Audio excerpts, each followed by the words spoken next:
The initial moment Sarah Catherine Miller found herself amidst the cluster of white pines destined to become her dwelling, she meticulously surveyed the surrounding flora and calculated the possibilities.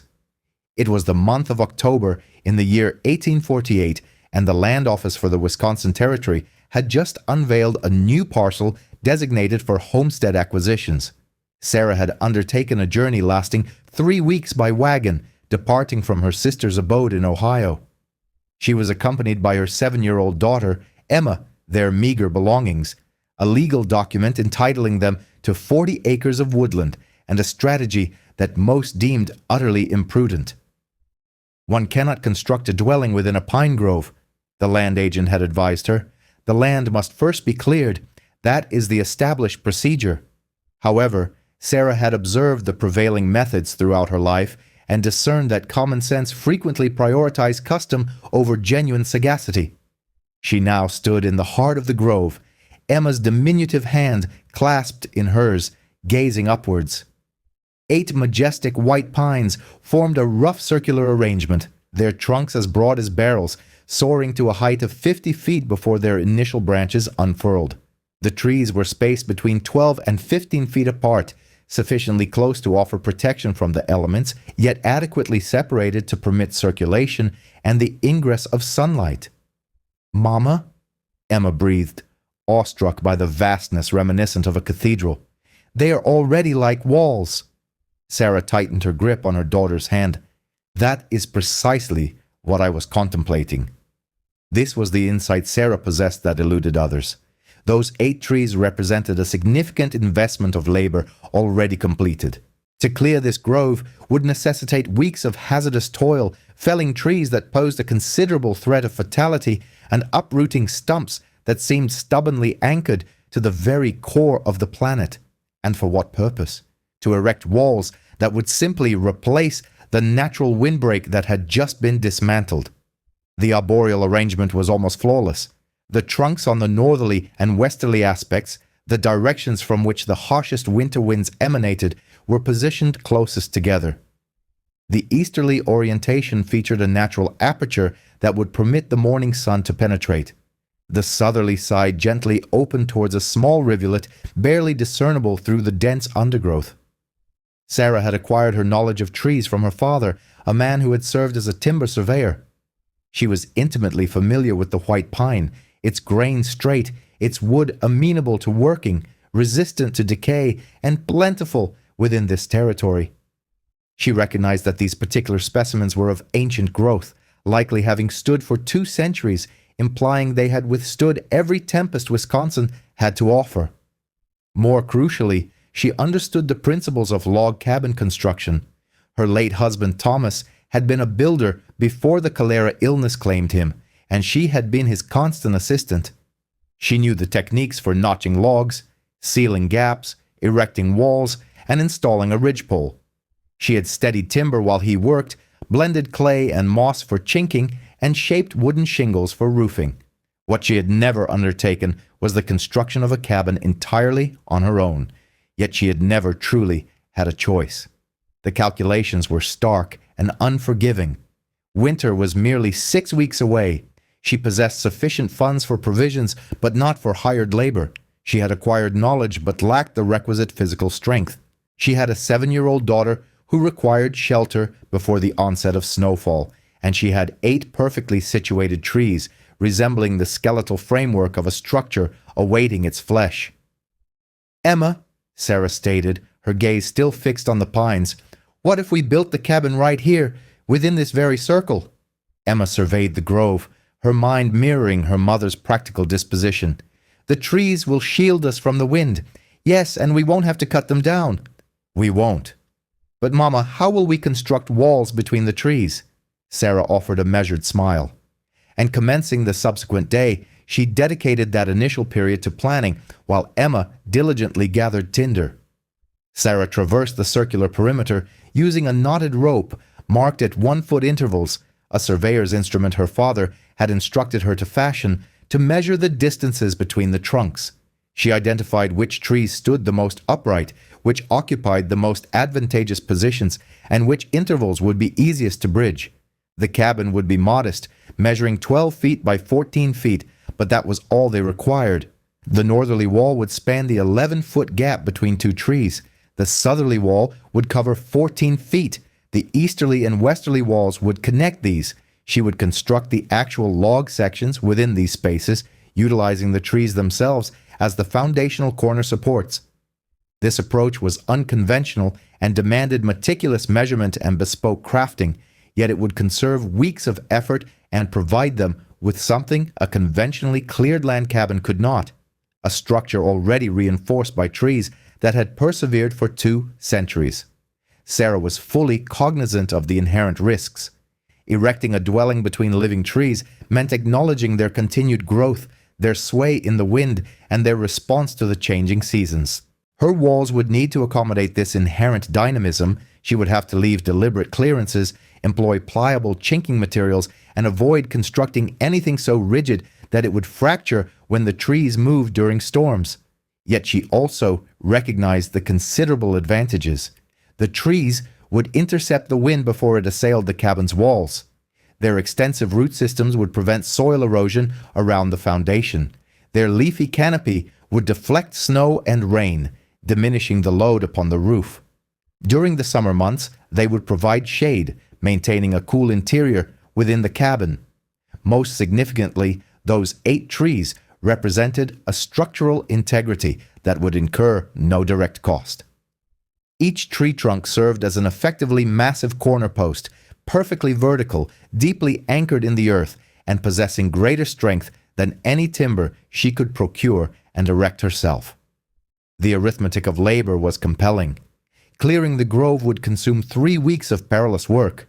Constructing the cabin, with the trees as an integral component of the structure, would require 5 weeks of careful but manageable construction. The choice was evident to anyone willing to challenge established norms. That evening, they rested within the wagon, sheltered by canvas, and Sarah lay awake, engrossed in her plans. She would need to fell and transport logs. She would need to notch them with absolute precision to fit around the tree trunks. She would have to build walls that were both robust and adaptable. Log cabins naturally settled over time, and she could not permit this settling to cause a fissure in a wall built flush against a living tree. The following morning, she commenced her work. The primary obstacle was acquiring timber. White pine trees surrounded her. That was not the issue. The challenge lay in safely felling trees with a 7-year-old in close proximity, processing the logs independently, and moving timber that outweighed her considerably.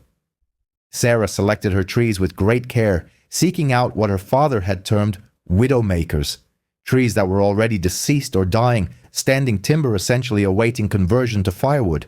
These were safer to fell as they lacked branches that could catch and redirect the fall.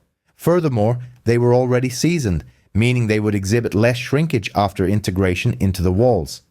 She located a deceased pine 50 yards from the grove, tall, straight, and dry. She instructed Emma to remain at a safe distance and observe the tree's inclination. That critical juncture when a tree committed to its descent and no force could arrest its trajectory. The felling process required 3 hours of sustained effort with a crosscut saw. Sarah found it necessary to pause frequently to rest her arms and sharpen the blade. Eventually, the tree emitted a groan, inclined, and crashed precisely in the location she had designated. The sound reverberated through the forest like thunder, prompting Emma to cheer. Processing the log presented a greater challenge. Sarah had to remove branches, strip the bark, and section the trunk into manageable lengths. She had brought a broad axe for the heavy work and a hand axe for finishing. Her hands blistered, then bled, and finally calloused. Emma contributed wherever she could, gathering bark for kindling, stacking wood shavings, and fetching water from the creek in a wooden bucket. Sarah had sewn small leather pouches onto Emma's belt, and the girl kept them filled with the iron nails and wooden pegs Sarah would need for joining the logs. Moving the logs constituted the most arduous task. Each one weighed 300 pounds or more. Sarah was incapable of lifting them, so she resorted to dragging them. She fashioned a harness from canvas and rope, looped it beneath a log, and pulled. Her legs were stronger than her arms, and she learned to utilize her entire physique, leaning into the harness much like an ox in a yoke. Emma assisted by pulling, her small hands gripping the rope, her boots digging into the forest floor. They moved timber collaboratively, 10 feet at a time, resting between each segment. It took them 2 days to transport 4 logs from the felling site to the grove. However, they were acquiring proficiency. Sarah was learning to harness leverage, wooden poles as levers, rocks as fulcrums. Emma was cultivating patience and perseverance, mastering the art of identifying potential dangers and contributing effectively despite her diminutive stature. By the conclusion of the first week, they had amassed a sufficient quantity of logs staged near the grove to commence construction. The actual assembly demanded a level of precision Sarah had never previously encountered. In conventional log cabin construction, logs are cut to uniform lengths and stacked, with the corners notched to interlock. Sarah, however, was erecting walls that had to fit precisely between trees situated at irregular intervals. She began with the northerly wall, spanning the 11-foot gap between 2 imposing pines. She measured, marked, and cut the initial log to length, subsequently needing to carve notches at each extremity that would conform snugly against the tree trunks without causing them harm. These notches had to be exact, tight enough to ensure the log's stability, yet not so restrictive as to impede the natural movement of the living trees. It required 5 attempts to achieve the perfect fit for the first log. The cuts needed to be flawlessly curved, matching the circumference of the pine trunks. She employed the axe shaping the notch by hand, testing the fit, making adjustments, and retesting. Each unsuccessful endeavor resulted in wasted time and material, resources she could ill afford to deplete. She learned to create a template beforehand, wrapping canvas around the tree trunk and delineating the precise curve, then transferring this pattern to the log's end. This process was slower, but yielded superior accuracy, and accuracy superseded speed when every log necessitated custom fitting. When the first log finally seated perfectly between the trees, held in place by gravity and geometric principles, Sarah experienced a profound sense of accomplishment. The log bridged the gap like an arch, steadfast and true. She had harbored concerns that her plan was purely theoretical, that reality would expose its inherent flaws, but the log fit. The concept had proven viable. "It works, Mama," Emma declared, and Sarah detected the relief resonating in her daughter's voice. Emma had been observing her mother's struggles, sensing unspoken doubts that neither voiced. "It works," Sarah affirmed, allowing herself a brief moment of triumph before adding, "Now, we must complete 99 more." The second log proceeded with greater alacrity. Sarah had learned from the initial effort and was developing an aptitude for discerning the correct curvature. She had also learned to fashion the notches slightly looser, not carelessly, but with a 1/16 of an inch of play. This allowance permitted the logs to settle and shift minutely without binding or fracturing. She stacked the second log atop the first, notching both ends and incorporating a simple saddle notch at the midpoint to prevent the logs from spreading apart.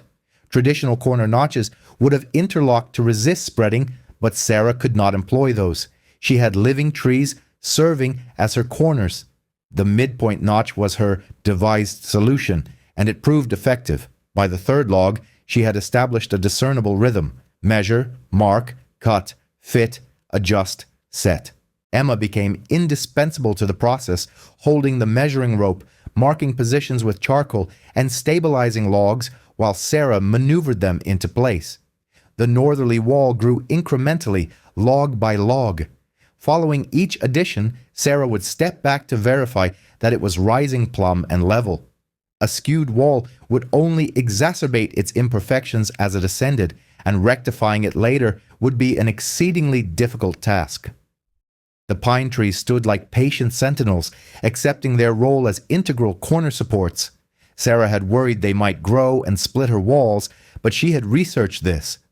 White pines experience slow radial growth, perhaps an inch over 5 to 10 years. The cabin would settle and shift far more than the trees would grow, at least during its initial years. She proceeded to construct the easterly and westerly walls next, connecting them to the northerly wall with conventional corner notches. These walls were shorter, measuring 12 feet, and had to link the trees of the northerly wall with 2 trees on the southerly side. The geometric calculations were intricate, but Sarah had always possessed a natural aptitude for spatial reasoning. The walls ascended gradually. 4 logs, then 6, then 8. Sarah toiled from dawn until her arms could no longer lift, a point that arrived increasingly earlier each day. Emma provided sustenance, salt pork, cornbread, water, and Sarah consumed it without interruption, remaining beside whichever wall she was actively constructing. They slept in the wagon. Yet each evening, the incomplete cabin walls stood a little taller in the grove, and each morning Sarah would observe them, allowing herself a brief moment of pride before recommencing her labor. The southerly wall presented the ultimate and most challenging undertaking. It was required to span 14 feet between 2 trees, and at that considerable length, logs tended to sag in the center without adequate support. Sarah had to devise a method of constructing the wall so that it could bear its own weight, in addition to the load of a roof that did not yet exist. She resolved this by incorporating a central post, a substantial vertical log firmly embedded in the ground precisely at the wall's midpoint. This arrangement divided the span into 2 7-foot sections, rendering them considerably more manageable. She notched the wall logs so they rested upon this central post as well as upon the tree trunks at either extremity. It was not a perfect solution, but it was structurally sound. More importantly, it was complete. After 3 weeks of arduous labor, Sarah had erected 4 walls, standing 6 feet high, between 8 immense pines, enclosing a space measuring 12 feet by 14 feet that was beginning to resemble a secure shelter. Emma had worked diligently alongside her mother every day, and the 7-year-old had undergone a transformation. Her hands were calloused, her legs stronger. She could estimate a log's length by eye and be accurate to within inches. She understood the distinction between a felling axe and a broadaxe and could identify a well-executed notch from a poorly made one. She grasped the rationale behind alternating the bark side of logs when stacking them. "Mama," Emma remarked one evening as they sat beside their campfire, "people will observe what we have constructed and find it peculiar." "Likely so," Sarah concurred. "Are you concerned about what they will say?" Sarah gazed at the walls, standing resolutely among the pines, both solid and improbable. "I ceased worrying about people's opinions when I resolved to come here. Peculiar merely signifies different. Different merely implies that someone conceived of something novel." Emma nodded with satisfaction. "I appreciate our peculiar home." "As do I, my dear, as do I." The roof represented the subsequent challenge and introduced complications Sarah had not fully foreseen. Traditional cabin roofs were relatively straightforward. Rafters were laid from one wall to the other, covered with split shakes or sod, and the best was hoped for. However, Sarah's cabin featured massive tree trunks disrupting the wall lines. Furthermore, she could not simply rest rafters atop the walls. The trees extended 20 feet or more above her walls. She required a method of spanning the roof between the walls while accommodating the trees. Her solution was a hybrid of conventional construction and innovation. She erected a traditional ridgepole running the length of the cabin, supported by the trees themselves. She carved notches into the 3 trees situated along the cabin's central axis, indentations just deep enough to securely hold the ridgepole without inflicting damage upon the tree's living wood. The ridgepole was the heaviest single piece of timber she had to manage, a straight pine trunk, 14 feet in length and nearly a foot in diameter. Hoisting it to the top of the 6-foot walls was an impossibility for Sarah working alone. She constructed a ramp.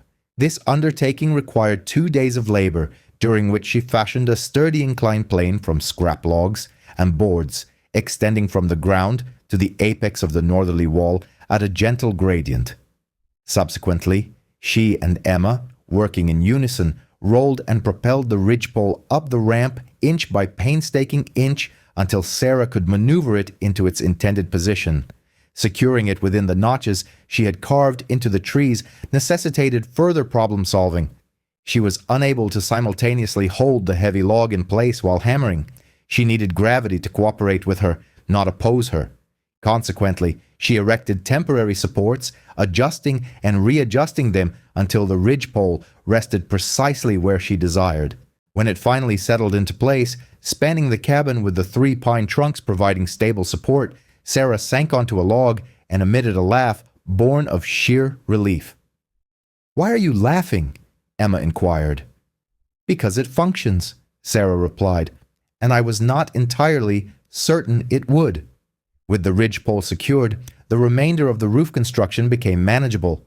Sarah cut rafters, which were smaller logs that extended from the tops of the walls to the ridgepole, creating the sloped roof. She notched them with care, angling the cuts to ensure proper water runoff. The rafters were installed one at a time, each meticulously fitted and secured. Emma assisted by passing nails, steadying boards, and carefully, always carefully, climbing to positions where an extra hand was beneficial. For the roof's covering, Sarah had initially intended to use split shakes, thin slivers of cedar cleaved from straight-grained logs, but she had also brought canvas as a temporary measure. The shakes would demand time that she might not have before the snows arrived, so she opted for a composite approach, canvas layered with bark. She spread the canvas over the rafters, stretching it taut and nailing it down. Subsequently, she covered it with large sections of white pine bark she had salvaged from the logs she had processed. The bark possessed inherent water-resistant properties and would shield the canvas from ultraviolet degradation.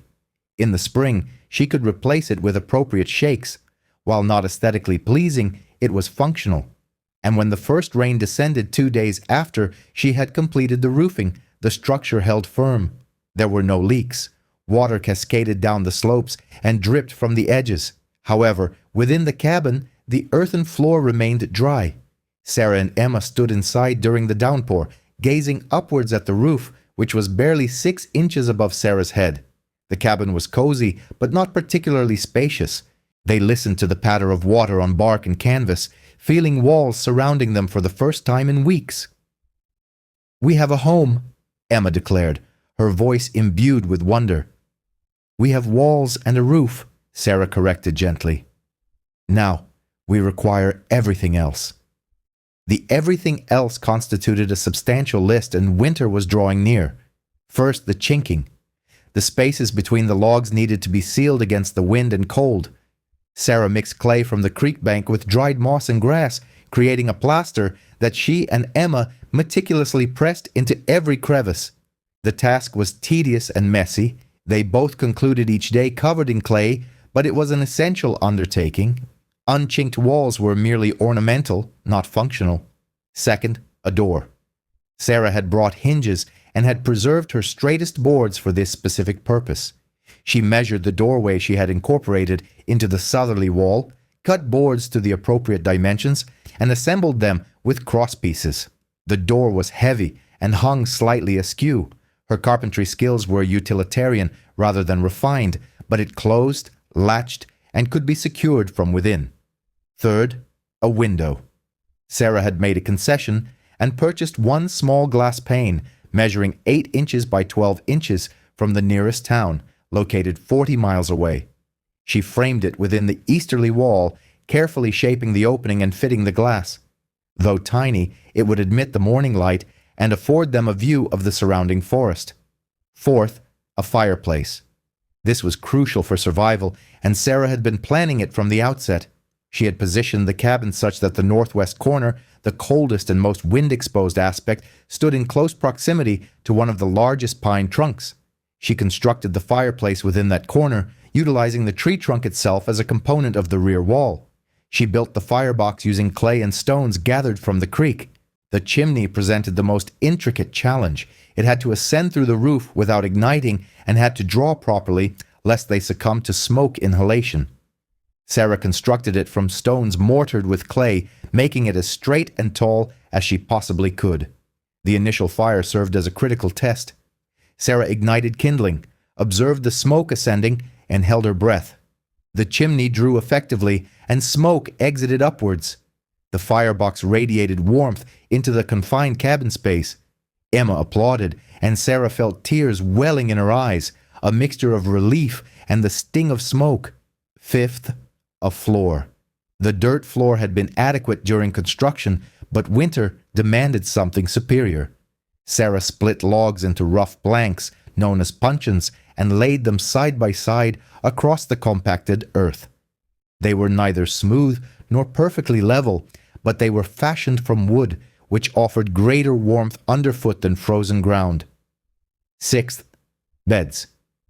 Sarah constructed simple sleeping platforms along two walls, employing techniques she had learned from Thomas. The sleeping platforms were essentially crude wooden frames, generously filled with fragrant pine needles and draped with whatever available cloth they possessed. While far from luxurious, they offered a considerable improvement over the cold, hard earth. They designated the seventh level as storage. Sarah diligently constructed shelving, added hooks for hanging garments, and fashioned a modest table from carefully split logs. Each new addition enhanced the dwelling's comfort and practicality, gradually transforming it into a true home by mid-November. Though compact and rustic, it possessed an undeniable solidity. The towering pines surrounding the structure stood like vigilant guardians. From the exterior, the cabin presented an almost surreal spectacle, with its log walls emerging seamlessly between the colossal trunks of ancient trees and a roof that appeared to gently hover amidst the lower pine branches. Wisps of smoke curled skyward from a chimney artfully integrated against a venerable tree. The entire dwelling seemed organically fused with its environment, as if the forest itself had birthed a habitation. Inside, one's gaze would naturally drift upwards to the unexpected openings where massive tree trunks penetrated the very fabric of the walls and roof. It fostered a sensation akin to residing within a natural wooden cavern, a place of profound protection and enclosure, yet perpetually intertwined with the vibrant spirit of the forest. Sarah had initially harbored concerns regarding these natural apertures, the points where trees ascended through what should have been the seamless corners of their structure. She understood that attempting to completely seal these junctures would either harm the venerable trees or result in rigid constructions that would inevitably yield to the tree's continuous growth. Instead, she ingeniously employed a solution of flexible seals. She meticulously wrapped the base of each trunk where it met the cabin with a combination of sturdy canvas and insulating pine bark. This created adaptive seals capable of accommodating the tree's natural movement and expansion. While not a flawless solution, it proved remarkably effective. A discernible chill would indeed infiltrate the cabin around the tree trunks, yet the central fireplace radiated a surprisingly potent warmth, and the very presence of the living trees seemed to play a role in regulating the interior temperature. Their considerable mass and inherent moisture content acted as a natural thermal buffer, moderating the extremes of the external climate. The inaugural snowfall graced their sanctuary on November 20th. Delicate feathery flakes descended, lightly blanketing the cabin's roof and accumulating gently on the pine boughs overhead. Sarah and Emma stood together outside, surveying their remarkable creation. The cabin nestled among the pines with an air of quiet inevitability, as if its presence there had been predestined from time immemorial. The surrounding trees provided a protective shield against the prevailing winds. The log walls, now weathered and seasoned, boasted tightly chinked seams, and the door was fitted with a solid, dependable seal, promising an inviting warmth within. Smoke ascended from the chimney, a testament to the hearth's steady flame, and a warm, golden luminescence emanated from the modest window. Footprints, fresh in the newly fallen snow, traced a path from the doorway to the woodpile, where Sarah had meticulously stacked cords upon cords of firewood during the preceding weeks of favorable weather. The rudimentary porch she had constructed, a simple platform with 2 ascending steps, featured a protective roof overhang that ensured the entrance remained dry. Sarah, with a discerning and critical eye, examined her handiwork, searching for any nascent weaknesses, any overlooked flaws in her design, or anything that might escalate into a crisis once the full fury of winter descended. The walls appeared robust, the roof displayed no signs of sagging, and the chimney functioned with a straight and true draw. The chinking seemed complete, though she harbored a realistic certainty that she would discover unforeseen gaps once the biting cold truly tested its efficacy. A profound sense of pride swelled within her for their collective achievement, yet it was tempered by a healthy dose of pragmatism. This was, after all, frontier construction, a feat accomplished by a woman and her child over a span of 7 weeks. Perfection was an unrealistic expectation. They would undoubtedly encounter cold pockets, persistent drafts, and challenges they had yet to even conceive of. Their survival would necessitate continuous adaptation, diligent repair, and incremental improvements as they gained a deeper understanding of the true nature of a Wisconsin winter. Nevertheless, the fundamental integrity of the structure was undeniable. The walls stood plumb and strong, the roof provided an effective barrier against the elements, the fireplace functioned admirably, and the door created a secure seal. They possessed shelter, and that shelter was more than adequate to safeguard them through whatever hardships the harsh territory winter might unleash. "Mama," Emma's voice, soft and quiet, broke the contemplative silence. "Are we finished?" Sarah paused, considering the question. They had acquired shelter, a substantial reserve of firewood, and provisions sufficient to sustain them throughout the winter months. In a mere 7 weeks, they had achieved what typically required 3 experienced men 3 months to complete. "We are finished enough," Sarah replied with a reassuring smile. "The remaining tasks we can attend to while staying comfortably warm." That night, for the very first time, they slumbered soundly in their own beds, within the embrace of their own cabin. The wind began to rise, a characteristic of Wisconsin's late November gales, but the dense pine canopy effectively absorbed and diffused its force before it could reach the cabin's walls. The hearth fire burned with a steady, unwavering glow, and the roof above them remained steadfast and secure. Sarah lay in the hushed darkness, her senses attuned to the gentle rhythm of Emma's breathing emanating from the adjacent sleeping platform. In that tranquil moment, she allowed herself to experience an emotion she had deliberately suppressed during the intense period of construction: pride. She had accomplished this. They had accomplished this. Word of the remarkable cabin gradually circulated throughout the sparsely populated frontier community. As spring arrived, curious visitors began to make their way to their doorstep. These included inquisitive neighbors, fellow settlers, and the occasional passing surveyor or government official. Their common refrain was invariably the same: "You built within a pine grove. That's not the conventional approach." Sarah would respond with a knowing smile and a simple, "I know." Some arrived out of sheer admiration, others to offer critique, and a select few seeking to glean knowledge.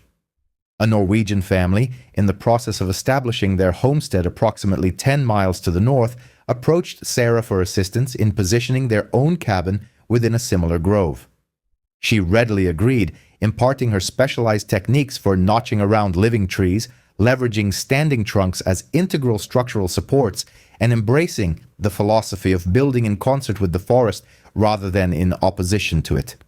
By the year 1850, 7 families residing in the region had successfully erected their cabins within existing stands of timber, employing Sarah's innovative methods. Each dwelling was unique, meticulously adapted to its specific arboreal setting and the individual needs of its inhabitants, yet all adhered to a shared guiding principle: to work harmoniously with available resources rather than resorting to their destruction in pursuit of conventional designs.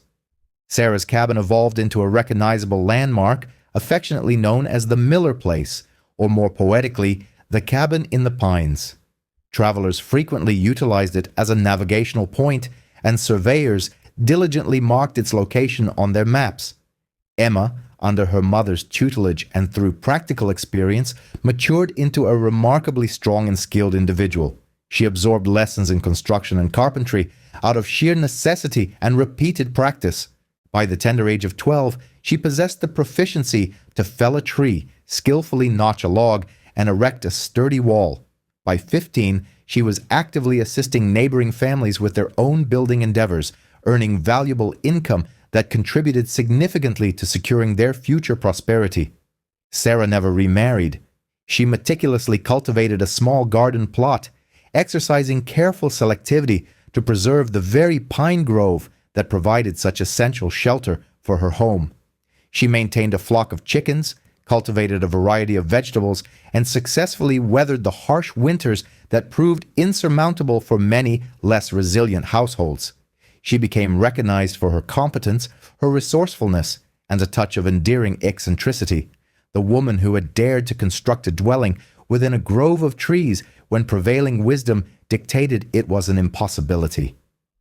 During the quiet winter evenings, as soft snow fell gently outside and the interior fire cast a warm, comforting glow, Sarah would often sit within her modest cabin. Surrounded by the imposing presence of pine trunks that ascended from the floor and disappeared into the lofty roof space, she would reflect on the nature of established convention versus groundbreaking innovation, on the pronouncements of impossibility, and on the profound, quiet satisfaction of defying such expectations. Her cabin endured for an impressive 63 years, a remarkably long lifespan for a structure built under frontier conditions.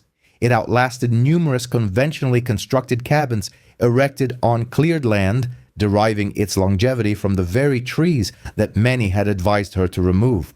When it was finally dismantled in 1911, replaced by a more modern structure that Emma's grandchildren would later erect, the 8 majestic white pines still stood, ancient and formidable, marking the precise location where a single woman had gazed upon a grove and perceived not impediments, but boundless opportunity. And that, Sarah would have readily affirmed, encapsulated the entire essence of their endeavor.